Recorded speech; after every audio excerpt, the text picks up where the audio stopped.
شام کے صدر احمد الشرع نے لبنان میں فوجی مداخلت نہ کرنے کا اعلان کیا ہے۔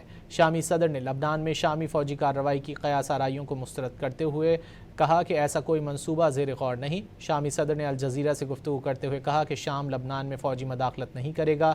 وہ لبنان میں مضبوط ریاستی اداروں کے حامی ہیں اور چاہتے ہیں کہ دونوں ممالک کے تعلقات قانون کی حکمرانی کے تحت استوار ہوں۔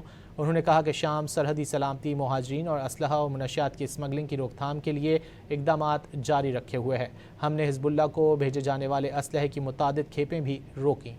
شام کے صدر احمد الشرع نے لبنان میں فوجی مداخلت نہ کرنے کا اعلان کیا ہے۔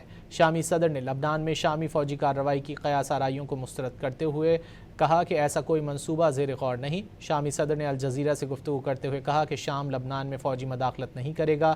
وہ لبنان میں مضبوط ریاستی اداروں کے حامی ہیں اور چاہتے ہیں کہ دونوں ممالک کے تعلقات قانون کی حکمرانی کے تحت استوار ہوں۔